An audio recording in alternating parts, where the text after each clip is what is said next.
Hello दोस्तों, आज हम देखेंगे comparison between electrical circuit and magnetic circuit. Electrical circuit में दोस्तों हमने ये देखा था कि there is one source, power source AC हो या डीसी, और कुछ एलिमेंट्स होते हैं और उनको वायर से हम लोग कनेक्ट करते हैं कंडक्टर से।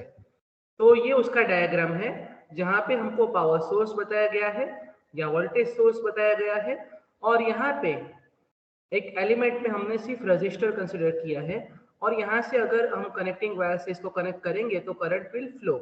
तो ये इसका डायग्राम है। और मैग्नेटिक सर्किट में हमारे लिए चाहिए हमको ये कोर चाहिए, आयरन कोर ले लीजिए, और यहाँ पे कॉइल आपने माउंट की है एन टर्न्स की। तो अगर आप यहाँ पे सप्लाई देते हो तो यहाँ पे 5 फ्लक्स डेवलप होगा। तो ये दोनों के बेसिक सर्किट कह सकते हैं आप।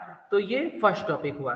सेकंड देखते हैं, electric circuit is a path of current. Electric circuit path of electric current, ये यहाँ से इलेक्ट्रिक करंट फ्लो होता है। और magnetic circuit is path of magnetic flux. Magnetic circuit जो होती है वहां पे आपको फ्लक्स मिलेगा, वहां पे जो कंसिडरेशन में पैरामीटर है वो फ्लक्स है, करंट नहीं है। करंट यहाँ पे है, अवेलेबल है, कहाँ पे, कॉइल में सिर्फ। लेकिन जो मैग्नेटिक पूरा सर्किट है वो किससे बनेगा, फ्लक्स से बनेगा। ठीक है, तो ये दोनों बेसिक चीजें, इलेक्ट्रिक सर्किट में करंट फ्लो होता है, मैग्नेटिक सर्किट में फ्लक्स डेवलप होता है। EMF is required to produce and maintain electric current and दोनों चीजों के लिए, मान लीजिए प्रोड्यूस भी करना है आपको और मेंटेन भी रखना है। जहां तक आपका ईएमएफ अवेलेबल है, वहीं तक ही आपका करंट फ्लो होगा। जैसे भी आपने ईएमएफ आपका बंद कर दिया, आपका पावर सोर्स, वोल्टेज सोर्स बंद कर दिया, तो आपका करंट फ्लो होना रुक जाएगा। तो इसका मतलब प्रोडक्शन और मेंटेनेंस के दोनों के लिए इलेक्ट्रिकल सर्किट में ईएमएफ की जरूरत है। मैग्नेटिक सर्किट का देखते हैं। MMF is required to produce flux in magnetic circuit but not for maintaining it. अब मैग्नेटिक सर्किट में क्या होता है, फ्लक्स प्रोडक्शन के लिए एमएमएफ की रिक्वायरमेंट है। क्योंकि जब एमएमएफ का डेफिनेशन देते हैं तो हम लोग ये कहते हैं it is the ability to produce flux. ठीक है, एन इंटू आई, तो ये जितना एन इंटू आई ज्यादा, इतना फ्लक्स ज्यादा प्रोड्यूस होगा। लेकिन अगर एक बार फ्लक्स प्रोड्यूस हो गया तो वहां मेंटेन करने के लिए आपको एमएमएफ का रिक्वायरमेंट नहीं है। Current actually flows through the electric circuit, current flow होता है, हम लोग ऐसा बोलते हैं करंट फ्लो होता है। Flux actually doesn't flow through the circuit, it develops. आपको ये याद रखना है, कभी भी रूटीन लाइफ में आपको फ्लक्स फ्लोज बोलना नहीं है। फ्लक्स हमेशा डेवलप होता है, प्रोड्यूस होता है, डेवलप होता है, प्रोड्यूस होता है, डेवलप होता है, लेकिन हमेशा करंट है वो फ्लो होता है। नेक्स्ट टॉपिक देखते हैं, resistivity of the material is almost constant. आपका इक्वेशन है R is equal to rho L by A.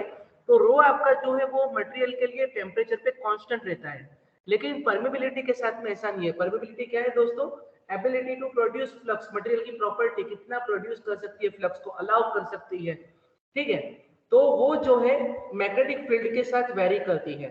Magnetic field strength क्या है, H is equal to N I by L. तो Ni बाय एल के accordingly permeability vary करता है, क्योंकि mu is equal to B by H होता है। B हमारा फ्लक्स डेंसिटी और एच है मैग्नेटिक फील्ड स्ट्रेंथ कह लीजिए या मैग्नेटिक फील्ड इंटेंसिटी कह दीजिए।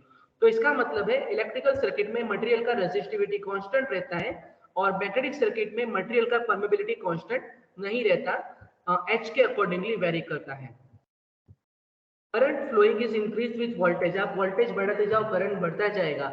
हाँ, आपकी सर्किट को नुकसान हो सकता है, लेकिन मैग्नेटिक सर्किट में क्या होता है, अगर आप बढ़ाते हो आपका मान लीजिए आपका करंट बढ़ाते हो तो H I by N intensity बढ़ता है, फ्लक्स ज्यादा बढ़ता है, लेकिन एक लिमिट के बाद में रुक जाएगा। क्यों? क्योंकि मटेरियल का सेचुरेशन हो जाएगा, उससे ज्यादा फ्लक्स मटेरियल में प्रोड्यूस नहीं होगा। तो ये मटेरियल का प्रॉपर्टी है, फ्लक्स की एक सीमा है जो आप एक लिमिट के बाहर नहीं बढ़ा सकते हो, जो मटेरियल आपके कंसिडरेशन में है उसके लिए। Resistance is observed which oppose flow of current, हमको पहले से ही पता है इलेक्ट्रिक सर्किट में या इलेक्ट्रिकल सर्किट में हमारा क्या होता है, करंट का अपोज होता है, करंट डिले होता है।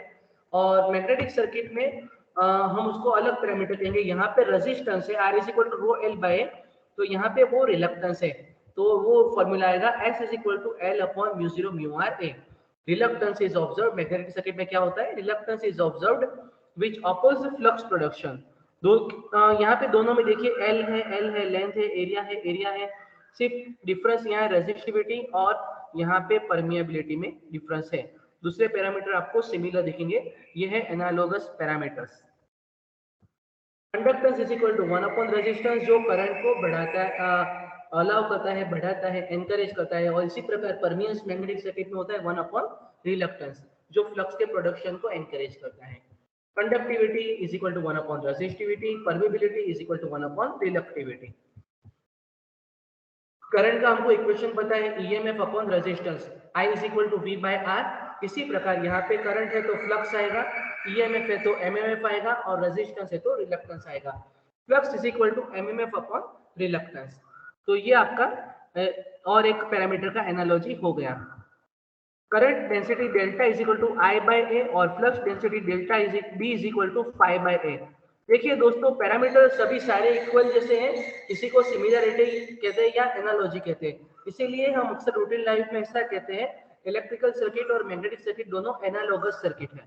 अगर आपको ऐसा पूछा जाए कि प्रूव दैट इलेक्ट्रिकल सर्किट और मैग्नेटिक सर्किट आर एनालॉगस, तो भी आपको यही कंपैरिजन लिखना है।